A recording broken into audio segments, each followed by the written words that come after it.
Let me first ask you about what, for much of the world and certainly for the United States, seems to be a very urgent situation, which is what is going on in Afghanistan.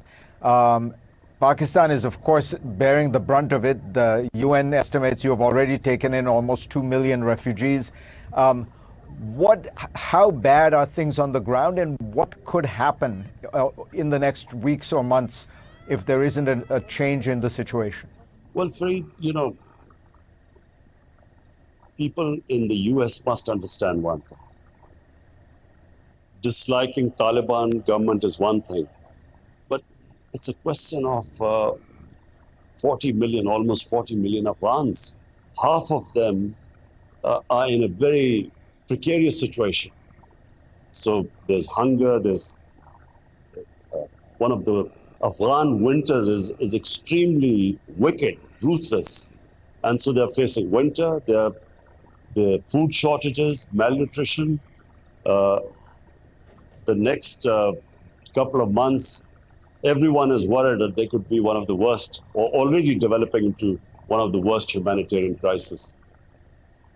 Have you found it possible, easy to deal with the Taliban? Because what the U.S. concern is that the Taliban is not giving guarantees on women's rights and things like that. What is your experience and what is your advice to the U.S.? Well, look, Fareed, what are the choices? Is there an alternative to Taliban right now? No, there isn't. Is there a chance that if the Taliban are squeezed, if the government is squeezed, there could be a change for the better? No. So the only alternative we have right now is to work with them and incentivize them in what the world wants: inclusive government, human rights, women's rights in particular. That's the only way forward right now. And the flip side is, if they are abandoned or these sanctions stay there and the banking system has no liquidity left because of the sanctions, then the worry is that Afghanistan could go into chaos, humanitarian crisis, chaos. And then from Pakistan's point of view, we face two problems. We already have 3 million Afghan refugees. There were three terrorist groups operating from Afghanistan into Pakistan. Right now with the Taliban government, unfortunately, when the flood of refugees came, we have almost 250,000 Afghans crossing into Pakistan. Now, amongst them, unfortunately, have these terrorists. There's the Pakistani Taliban, which has conducted attacks inside Pakistan. There's the Baloch insurgents who've been conducting attacks, and especially recently. And then there's ISIL. So our best hope is that a stable Afghanistan will ensure stability or peace in Pakistan. But it's not just Pakistan, because if it goes into chaos, then we know why the United States first came to Afghanistan 20 years back. So therefore, it's in everyone's interest that this does not descend into chaos, the situation in Afghanistan. Would you argue that the United States should recognize the Taliban government? Well, sooner or later, the Taliban would have to be recognized. Now, the question is, the world wants some guarantees before they recognize the Taliban. So how far is the US going to push the Taliban to actually conform to what they expect them in terms of human rights? Now, this is the question. Will the Taliban go all the way? Are they capable of going all the way? Bearing in mind that this is a very strong ideological movement. They represent a culture which is completely alien to the Western societies. So therefore, somewhere there has to be give and take. But not recognizing them and freezing their accounts and their banking system, the only people who are going to suffer is not the Taliban government, because no one can replace them right now. But what will happen is that half the population of Afghanistan, which is about 20 million people, are at a severe risk. You were a very eloquent critic of U.S. policy in the broader Middle East, of Afghanistan, Pakistan, with regard to the military actions. You would always argue that those actions, the drone attacks and such, fed the forces that produce terrorism. Now, what I'm struck by is you have ISIS or ISIL attacking in Iraq, attacking in Syria, attacking in Pakistan, as you say, in Afghanistan. The U.S. is out. What is fueling the terrorism we are still seeing in the broader Middle East? Is it all Sunni versus Shia? Is it what are the roots of this terrorism now? Well, the US war on terror actually bred terrorists. I can tell you from the Pakistan's example, because Pakistan, by joining the US, we had 80,000 people dying in this joining the US war on terror. And we saw the war, as it went along, it produced more terrorists. And I'm convinced it's exactly the same what happened in Afghanistan. Because these night raids in Afghanistan, the drone attacks, really the United States must review this policy. We watched what happened here. They were telling people in the US that the drones were very accurate and they actually got the terrorists. Bombs exploding in villages. You know, how would they only get the terrorist?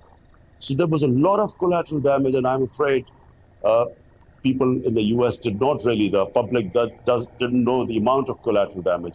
We bore the brunt, because what happened was we were considered collaborators of the US. So all the revenge attacks were against the Pakistani soldiers, against the people of Pakistan. There were suicide attacks all going all over the country. We lost 80,000 people. But the U.S. has withdrawn and the terror continues. Much less. Fareed, you can't compare now. I mean, during the height of this war on terror, Islamabad was a fortress. I mean, you had suicide attacks going everywhere. So compared to what used to happen now, you know, terrorism is almost insignificant now. When we come back, I will ask Imran Khan why, as Prime Minister of one of the largest Muslim nations in the world, he does not believe that what China is doing in Xinjiang is a cultural genocide.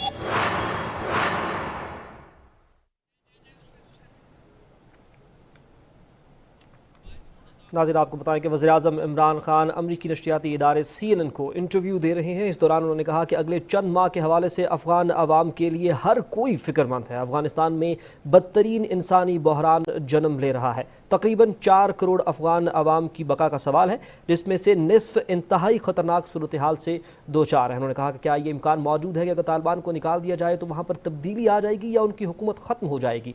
अगर तालिबान हुकूमत ख़त्म कर भी दी जाए तो वहाँ पर कैसी सूरत हाल का सामना होगा, इसके हवाले से कोई वाज़े सूरत हाल हमारे सामने मौजूद नहीं। अगर तालिबान से मुँह मोड़ लिया जाता है तो फिर खदशा है कि अफ़गानिस्तान अफरा तफरी का शिकार हो सकता है। हमारे यहाँ पहले ही 30 लाख अफ़गान पनाह गुज़ीन मौजूद हैं। तालिबान की हुकूमत तस्लीम ना करने और बनकारी निज़ाम मुंजमद होने से अफ़गान अवाम शदीद मुतासिर हो रहे हैं। मौसम की सूरत हाल के हवाले से भी बात करते हुए वज़ीर-ए-आज़म इमरान खान ने कहा कि वहाँ पर शदीद सर्दी है और वहाँ की सर्दी इंतहाई सख्त और ज़ालिम है। इस सूरत हाल में अफ़गान अवाम को तनहा नहीं छोड़ा जा सकता, उनकी हर सूरत में इमदाद करनी होगी और इमदाद ना करने की सूरत में एक शदीद इंसानी बहरान जन्म ले सकता है। उन्होंने कहा कि पाकिस्तान ने दहशतगर्दी के खिलाफ 80,000 जानें कुर्बान की। वज़ीर-ए-आज़म इमरान खान अमरीकी नशरियाती इदारे CNN को इंटरव्यू दे रहे हैं। उन्होंने कहा कि अमरीकी अवाम को लाजमन समझना चाहिए कि अफ़गान अवाम और अफ़गान हुकूमत दो मुख्तलिफ चीज़ें हैं। तकरीबन 4 करोड़ अफ़गान अवाम की इस वक्त बका का सवाल है, जिसमें से निसफ इंतहाई ख़तरनाक सूरत हाल से दो चार हैं और इंसानी बुनियादी ज़रूरियात से भी महरूम है। अगले चंद माह के हवाले से अफ़गान अवाम के लिए हर कोई फ़िक्रमंद है। अफ़गानिस्तान में बदतरीन इंसानी बहरान जन्म ले रहा है। उन्होंने कहा कि क्या तालिबान के अलावा दीगर कोई मुतबादिल इस वक्त मौजूद है?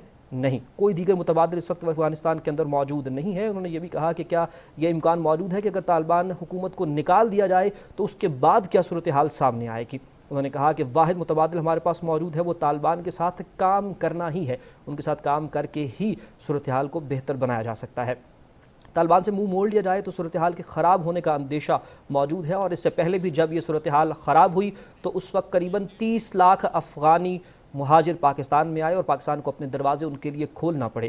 امریکہ کی دہشت گردی کے خلاف جنگ سے دنیا بھر میں دہشت گردوں کی تعداد میں اضافہ ہوا بجائے کمی کیا، اور پاکستان نے اس کے خلاف جنگ میں ساتھ دے کر اپنے لیے بہت زیادہ نقصان پیدا کیا۔ اس میں 80,000 جانوں کی قربانی پاکستان کو دینی پڑی، اور اس کے ساتھ ساتھ تقریباً $1 ارب سے زائد کا نقصان بھی برداشت کرنا پڑا۔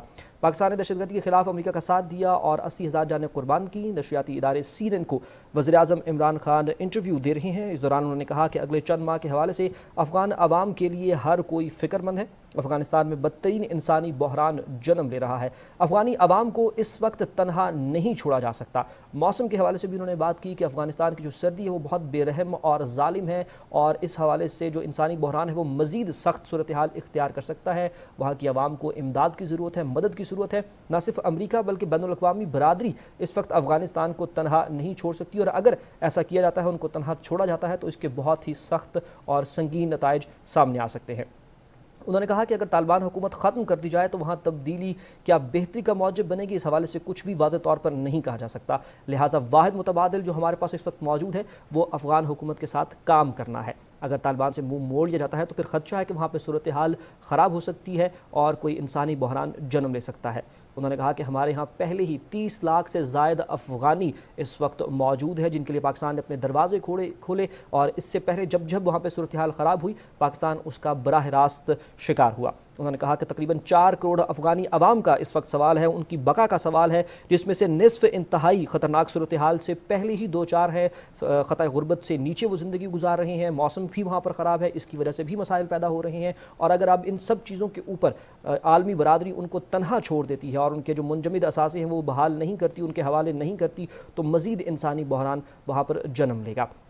انہوں نے کہا کہ افغانستان میں بدترین انسانی بحران جنم لے رہا ہے، اور اس موقع پر عالمی برادری اور امریکہ اور سب کی یہ ذمہ داری ہے کہ افغانستان کا ساتھ دیں اور ان کو اس موقع پر تنہا نہ چھوڑا جائے۔ اگلے چند ماہ کے حوالے سے انہوں نے نشاندہی کی کہ افغانی عوام کے لیے ہر کوئی فکر مند ہے، اور بہت امپورٹنٹ ہیں یہ اگلے چند ماہ۔ اس دوران کیا صورتحال وہاں پر جنم لیتی ہے، اس کو مانیٹر کرنا اور ان کی مدد کرنا یہ بہت زیادہ ضروری ہے۔ طالبان حکومت کے حوالے سے انہوں نے کہا کہ ان کا ساتھ دے کر ہی نظام کو چلایا جا سکتا ہے، اور سب سے بہترین عمل اس وقت یہی ہے کہ ان کے ساتھ کام کیا جائے بجائے اس کے کہ ان کے اوپر کوئی پابندیاں لگائی جائیں یا ان کے ساتھ کسی قسم کا جو کلیش ہے وہ پیدا کیا جائے۔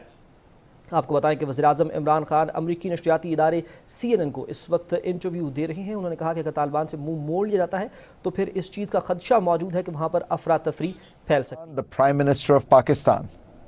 Prime Minister, you're just back from China, and I want to ask you, you have strongly supported China, including in its actions in Xinjiang. You're the leader of one of the largest Muslim countries in the world. The United States, United Kingdom, Canada, Australia, as you know, have boycotted the Olympics diplomatically because they say China is engaging in what they term a cultural genocide against Muslims in Xinjiang. Do you see it differently? Fareed, firstly, we had our ambassador, Aminul Haq. He went to Xinjiang, and according to his observations, the picture is not what was being portrayed on the Western media.